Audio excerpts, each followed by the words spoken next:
mi agradecimiento al Colegio de Médicos por esta invitación, en la persona del presidente de la Fundación Científica, el doctor Manzanares. Yo no puedo negar que para mí es muy emotivo el estar aquí por motivos o por circunstancias obvias. No podemos olvidar que mi padre tenía este Colegio de Médicos como su casa. Y esto ha sido durante muchos años, 20 años que estuvo aquí trabajando como vicepresidente de este colegio. Y eso yo lo he mamado. Y lógicamente, al mamarlo, pues lo tengo incrustado dentro de mis células, lo tengo interiorizado.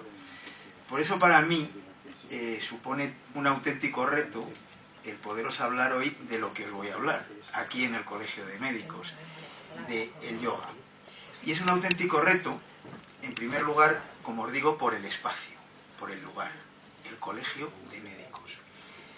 Y en segundo lugar, por la audiencia. Muchas gracias por vuestra presencia. Os lo agradezco enormemente a los que estáis aquí y a los que estáis en casa. Soy consciente de vuestra altura científica y por eso me encanta poder exponer esto así. Y en tercer lugar, porque me ha tocado en 20 minutos, en 18 o 20 minutos, exponer una ciencia, una disciplina que tiene ni más ni menos que como mínimo 5.500 años de antigüedad. 5.500 años. Claro, esto es lo complicado, pero a mí como me gustan los retos, pues vamos allá. A ver si soy capaz de transmitiros en 20 minutos 5.500 años de disciplina.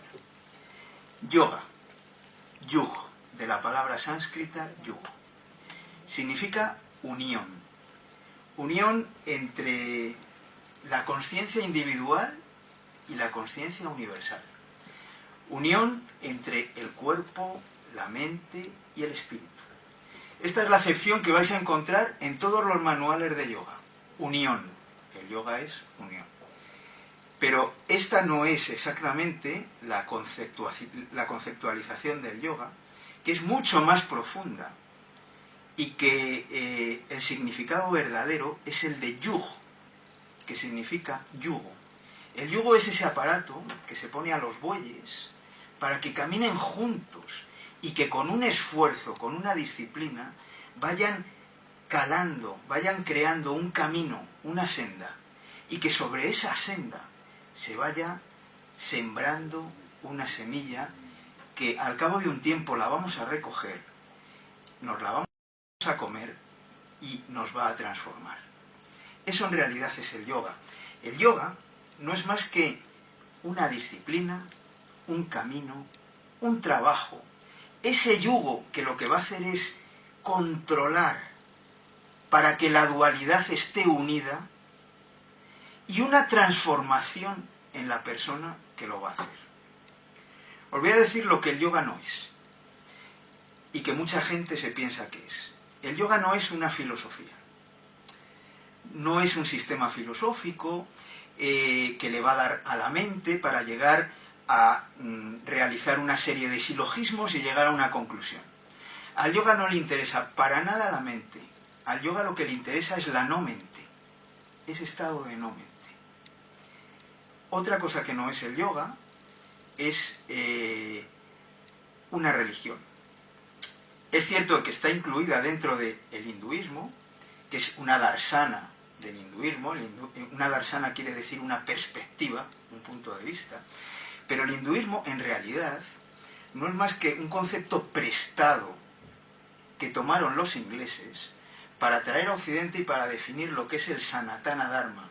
El Sanatana Dharma es esa sintonía con la ley cósmica, con la ley natural, eso que hace que todo funcione, no sabemos cómo. Eso es el hinduismo auténtico. Luego me introduciré un poquito más en ello. Entonces, ¿qué es el yoga? Pues el yoga es un método científico. Es un método científico, lo que ocurre que el objeto de la experimentación no lo vamos a colocar ahí fuera. No va a ser un objeto al que vamos a observar de ahí fuera, sino que el objeto de la observación, el objeto de la experimentación, voy a ser yo mismo. ¿Qué es lo que ocurre cuando la experimentación da la vuelta hacia adentro y lo que se experimenta es uno mismo? Pues que se transforma en una experiencia. Por eso el yoga es un método científico experiencial. Lo que tenemos es una experiencia propia como consecuencia de una experimentación. Sí que tengo que decir que el yoga es, yo lo llamo, y los grandes maestros así lo llaman, el camino de los maestros, el camino de los guerreros, el camino de la gente valiente, el camino de esos que se quieren transformar. El yoga no es ir al gimnasio, hacer 4 asanas y 4 ejercicios físicos y luego volver al trabajo y estresarse, y volver al gimnasio y desestresarse, y volver al trabajo y volverse a estresar. El yoga requiere una transformación absoluta, interna, integral y holística del propio ser. Y para eso hay que estar muy dispuesto y hay que ser muy valiente. Por eso el yoga no es para todos. El yoga, lo que es el yoga. El yoga no es para todos. Los efectos del yoga, pues mejora la salud física, mejora la salud mental y mejora la salud espiritual. El yoga es un antídoto maravilloso para el estrés. Luego veremos por qué. Y sociológicamente no podemos negar que el estrés, en la actualidad, es esa causa primaria de un sinfín de enfermedades que tienen la consecuencia, según datos sociológicos, del 25% de las bajas laborales. No el estrés como tal, sino lo que surge de ese estrés. Esas enfermedades psicosomáticas que surgen de ese estrés suponen el 25% de las bajas laborales, y más de las bajas laborales de larga duración, con lo cual es un auténtico problema a nivel personal, individual, social, económico, etcétera, etcétera, etcétera. Sobre el origen del yoga voy a hablar muy poquito. Es algo que a mí me encanta, pero hoy no tenemos tiempo. Hace 5.500 años, en el año 3.500 a.C., los arios se introdujeron por el noroeste del Indostán. Esos arios eran depositarios de un conocimiento que se denominaba Vedas, la verdad. Esos Vedas aún no estaban escritos y era un solo Veda. Luego se escribieron y se dividieron en 4.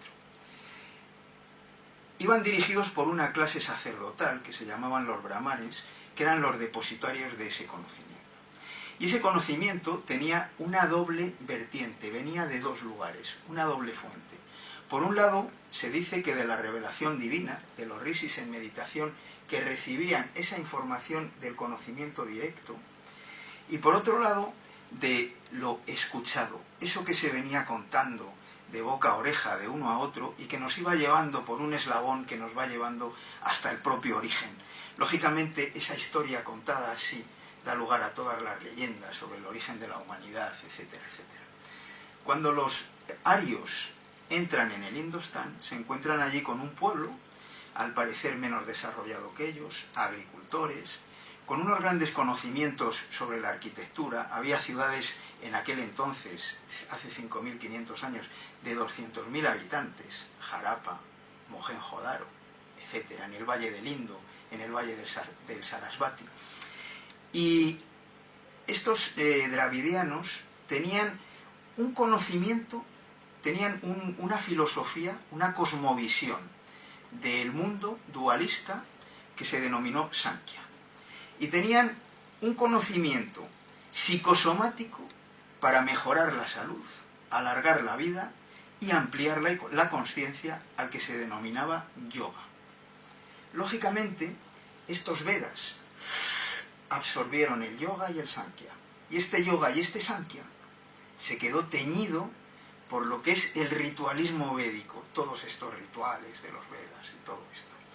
Y de ahí, ese es el nacimiento de lo que ahora nosotros llamamos el hinduismo, que es el método de pensamiento, a mi parecer, más elevado que ha tenido la humanidad, o por lo menos uno de los más elevados que ha tenido la humanidad a lo largo de toda la historia conocida.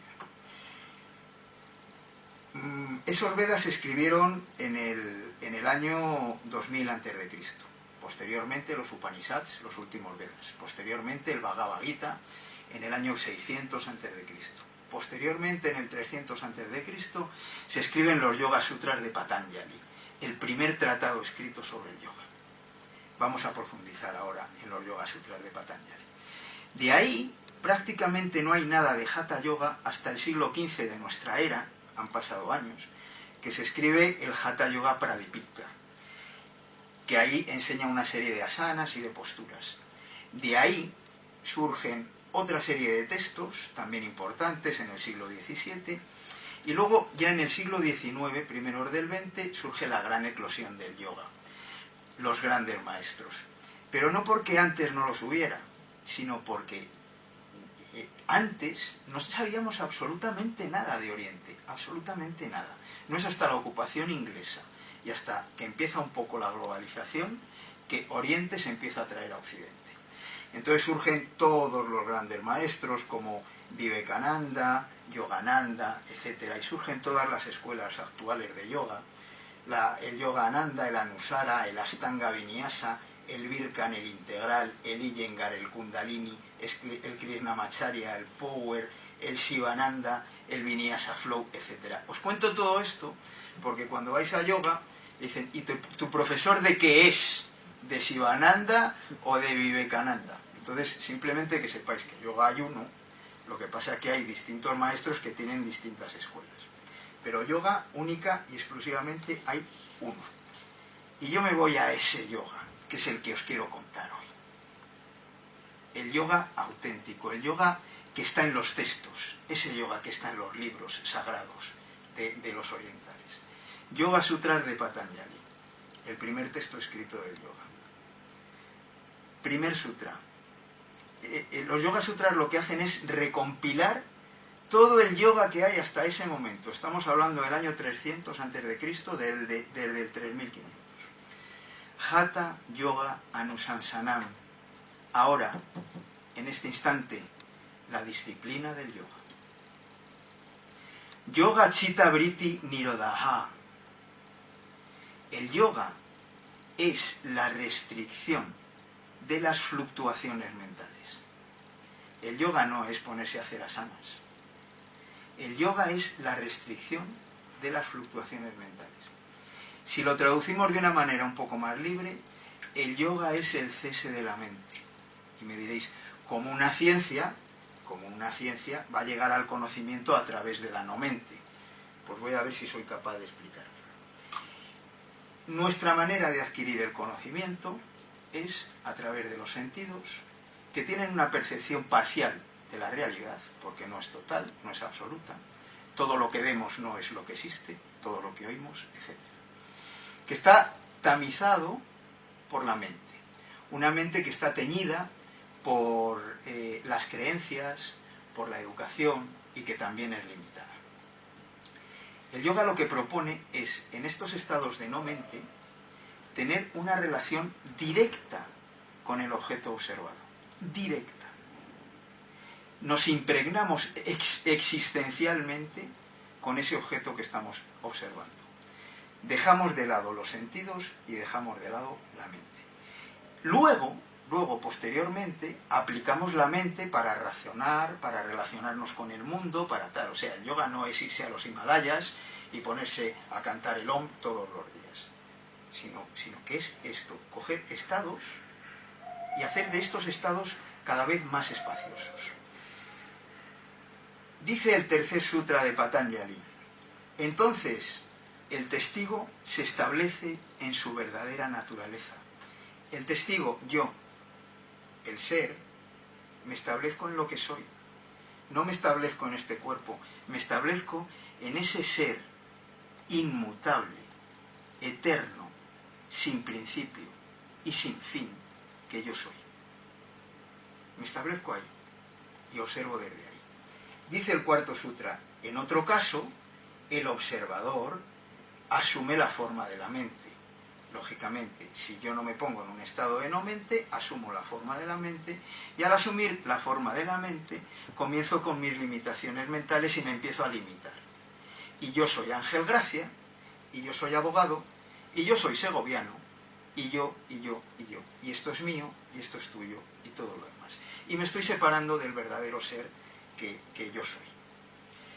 Posteriormente Patanjali sigue explicando lo que son los 5 procesos mentales, que no puedo entrar, y luego se va para decirnos que la detención de estos procesos mentales se consigue a través de Abhyasa y de Vairagya. Abhyasa, la práctica. El yoga, os he dicho que es para los valientes. El yoga no es ponerse y como yo soy ese ser inmutable, la ciencia infusa me viene y la felicidad me viene. El yoga necesita práctica. La práctica en todos los pasos que vamos a ver ahora, que propone Patanjali, en el sistema científico que propone Patanjali. Esa práctica, ¿a dónde nos va a llevar? A Abhyasa nos va a llevar a Vairagya, al desapego. El desapego supone que nosotros toda nuestra energía la ponemos en el exterior. Todos nuestros objetivos y toda nuestra felicidad está fuera. En tener un coche, en tener una moto, en que me quiera mi mujer, en todas estas cosas. ¿Qué es lo que ocurre? Que cuando eso falla, nosotros somos infelices. Vairagya lo que propone es un desapego de lo externo. Es un desapego de lo que hay fuera. Es un desapego de que mamá no me quiere, mi mujer quiero que sea así y no es así, y todo esto. Esto no quiere decir que yo no quiera a mi mamá, ni que no pueda tener un buen coche, ni que no pueda tener una buena casa. Lo que quiere decir es que lo que no puedo hacer es supeditar mi felicidad a eso. Había una anécdota del rey Rae en la antigua India, que le llevaban ahí le llevaban entre 4, y había un yogui en medio del camino meditando. ¡Apartaros, que viene el rey! ¡Apartaros, que viene el rey! ¡Que viene el rey, apartaros! El hombre seguía el sadhu, seguía meditando, meditando. Y ya el rey se asoma, se baja y le pregunta, ¿le ve esa cara de felicidad? Y le pregunta, explícame cómo tú, que no tienes nada más que ese taparrabos, puedes tener esa cara de felicidad. Y le contesta, oh mi rey, yo no soy feliz por lo que tengo, soy feliz por lo que soy. Pasamos a los Yoga Sutras de Patanjali, es el método científico. Patanjali propone 8 pasos para llegar a esa felicidad y para llegar a ese estado de transformación. El primer paso es yama. Yama son las restricciones, las observancias, el dominio del sí mismo. Entre estos yamas está ahimsa, la no violencia. No violencia física, no violencia verbal, no violencia mental. La ciencia del amor, la experiencia personal de que todos los seres son parte de mí mismo. Satya, veracidad. El doctor Manzanares ha hablado algo de esto hace 5.500 años.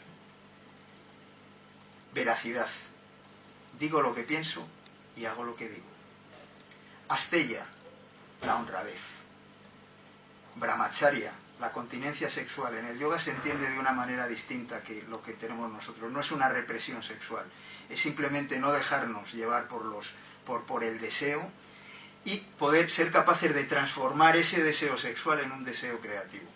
Aparigya, la no codicia. Los niyamas, que son las observancias. La pureza, el contento, la austeridad, el estudio de los textos y la entrega al orden cósmico. Patanjali dice que cuando tenemos asumidos nuestros yamas y nuestros niyamas, tenemos una postura ante la vida. Y a esa postura la vamos a denominar asana.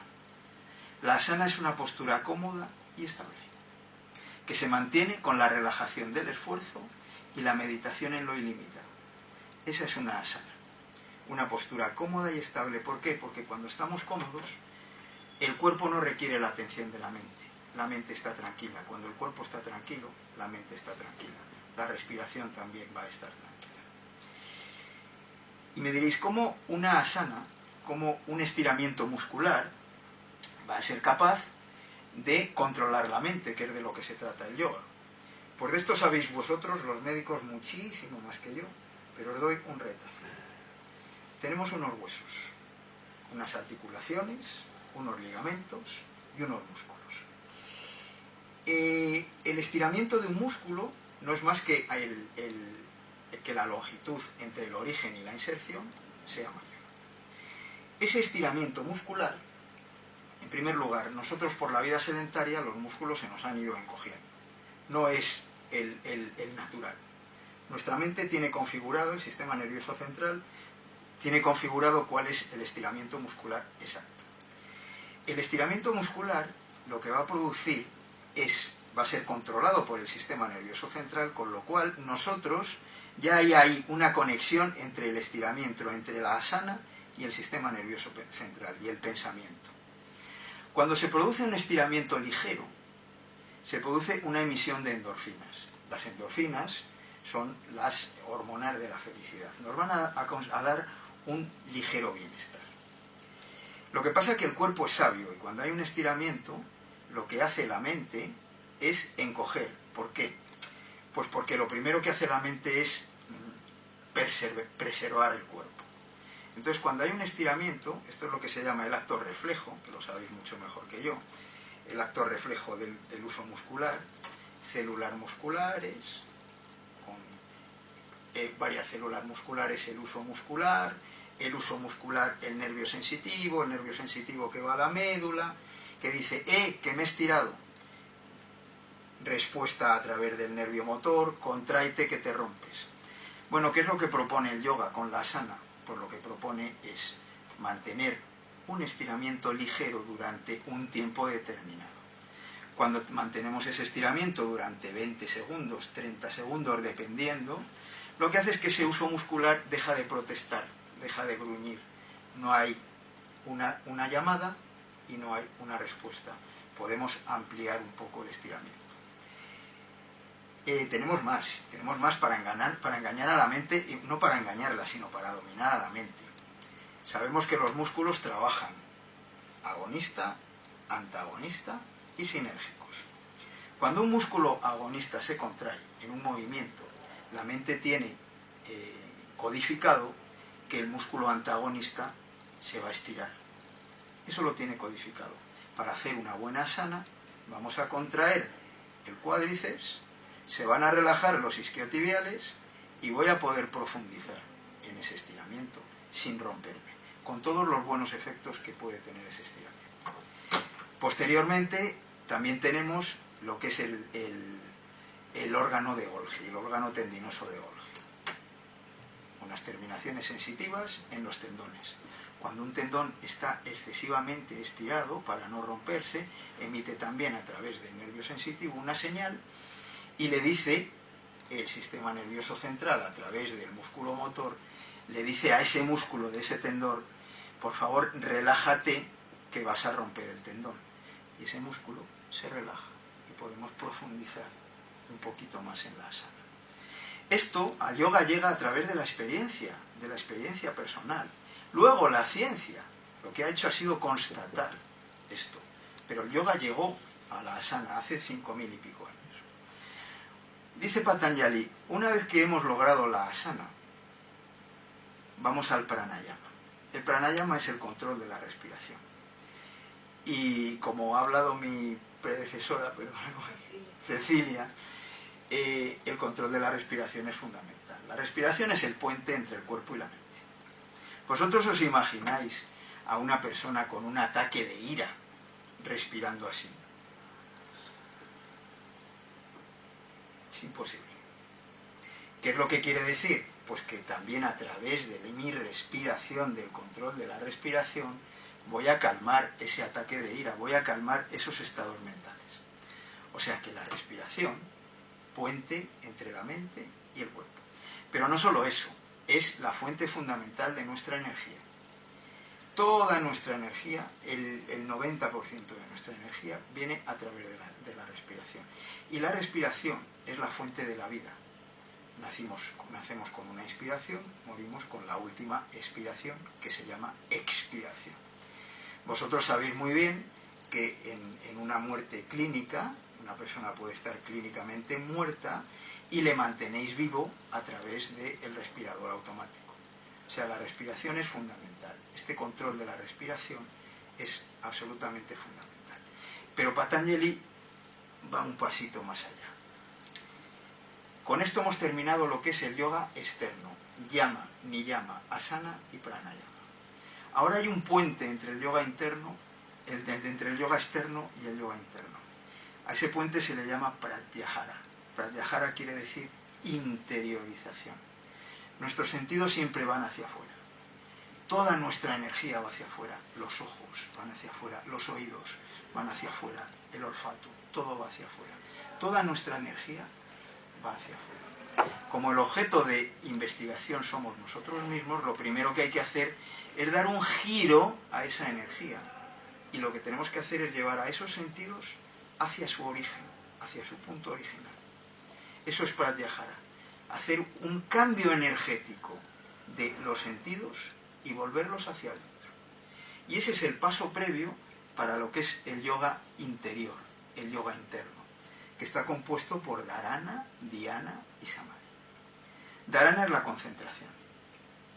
La concentración tiene una fundamentación científica. Nuestra mente es mente en tanto en cuanto tenemos una serie de ideas, de pensamientos, etcétera, etcétera. Si no hay pensamientos, si no hay ideas, estamos en el estado de no mente. La mente, más que una entidad física, es un estado. El estado de pensar o el estado de no pensar. Ese es el estado natural nuestro. Nuestra mente está de un pensamiento a otro, ahora aquí, ahora allá. ¿Qué es lo que el yoga propone? Pues el yoga propone una cuestión muy sencilla, que es concéntrate en un único pensamiento, concéntrate en un único objeto. ¿Qué es lo que ocurre? Que si esta concentración es verdadera, todos los demás pensamientos van a desaparecer y solo voy a existir yo, el observador, y el objeto de la observación. Este objeto de la observación puede ser un objeto externo, puedes ponerte a meditar o a concentrarte en una figura, puede ser interno, por ejemplo en la respiración. Hay muchísimas técnicas y puede ser todavía mucho más profundo, que situarse en un estado en el que lo que se observa es lo que ocurre, sin implicarse en ello. Eso es concentración. En esta concentración todavía tenemos dos, todavía hay dualidad, todavía está el sujeto y el objeto, el observador y lo observado. Patanjali propone, o el yoga, recompilado por Patanjali, propone un paso más, que es dhyana. Dhyana es la meditación. La meditación supone que cuando vas avanzando con la práctica, eres capaz de hacer desaparecer al sujeto y al objeto, y lo único que queda es ese flujo energético de atención que hay entre lo uno y lo otro. El flujo energético. Eso es estar, según el yoga, en estado de dhyana, en estado meditativo. Y cuando estamos en estado de dhyana, en estado meditativo, el siguiente paso viene por sí solo, y es el estado de samadhi, el estado de iluminación, el estado de felicidad plena. Y eso se consigue cuando el sujeto es absorbido por el objeto. ¿Qué es lo que ocurre ahí? Que existe una integración absoluta y que el conocimiento se adquiere de una manera existencial. Si estás observando una rosa, te transformas en la rosa y conviertes a esa rosa en ti mismo. Si te estás observando a ti mismo, te conviertes en ti mismo, y entonces es cuando tú te das cuenta de quién realmente eres, sin la barrera de las limitaciones y sin la barrera de la mente. Ahí se entra en el estado que se llama de Sat, Chit, Ananda, el estado de existencia plena, de conciencia absoluta y de dicha absoluta. Sat, Chit, Ananda. Bueno, pues como tampoco tengo mucho más tiempo, pues daros las gracias por vuestra asistencia. Si os ha llamado la atención o si os llama la atención el yoga, lo que sí que os aconsejo es que lo primero que hay que hacer es cambiar. Es decir, no me voy a quedar con una charla más, con un conocimiento más, sino que voy a integrarme en esta práctica, en el yoga.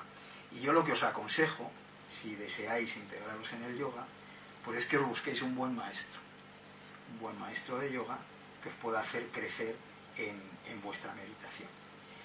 y no quiero comer más tiempo. Luego, si el moderador lo ve, y si vosotros os apetece, podemos hacer una meditacióncita guiada de 5 minutos, y si no, pues yo ya no os quito más tiempo.